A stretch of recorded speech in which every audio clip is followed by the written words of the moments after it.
I guess if I had to explain what pre-visualization would be in a film context, it's the ability to be able to imagine a scene, show it visually in 3D form like this, where you can actually construct stand-ins for all of the props, the people, the setups that you think you will need on set. So you get to play with virtual cameras, looking at characters and environments as you may in your mind imagine them to be.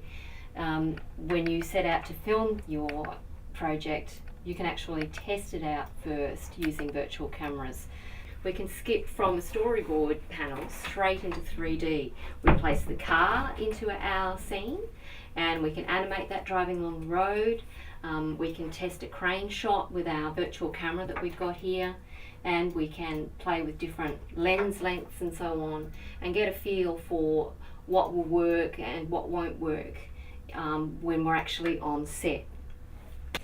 Before you can even start pre-visualization, you have to have a locked off script, or as close to locked off as you can possibly get, because at the very least the script needs to be able to instruct you what the environments are going to be so that you can start constructing environment.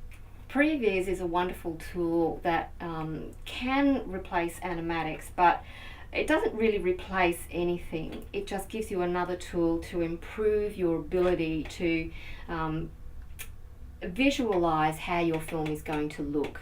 Determine what kind of cameras and lenses you're going to need, because you would have had a chance to try those cameras out in 3D space. It gives you the ability to play around with a lot of different setups so that you can then decide as a director which one's going to suit your shot the best.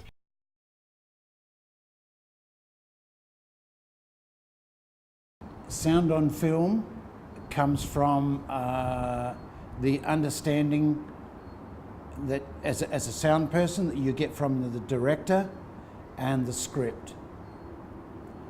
It can be influenced by location, it can be influenced by the overarching idea that the producer wishes the film to be shown.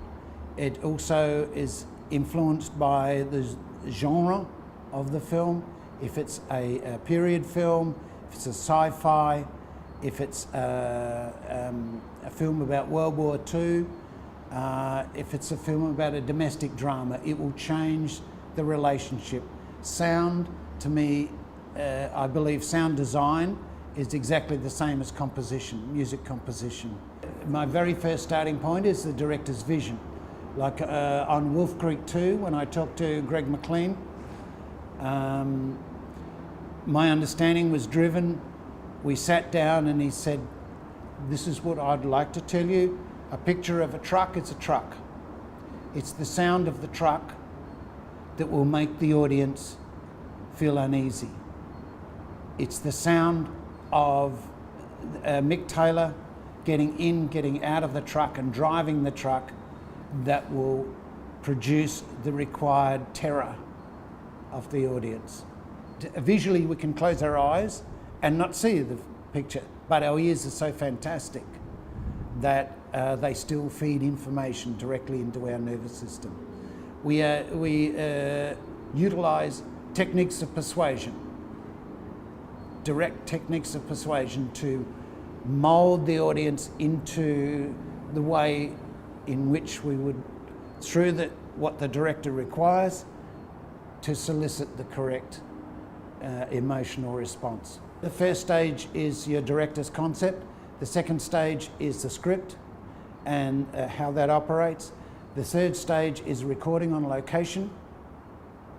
And the fourth stage is the the picture editor first, and then the sound editor and sound design, and then the final mix of the film.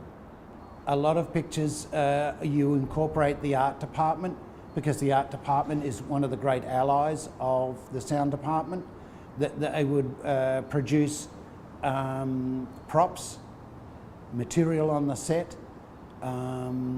The lighting department is also an ally of the sound department because they create the shadows, they create the movement. Steadicam operator is brilliant for sound design. because the camera never stops. It's always moving.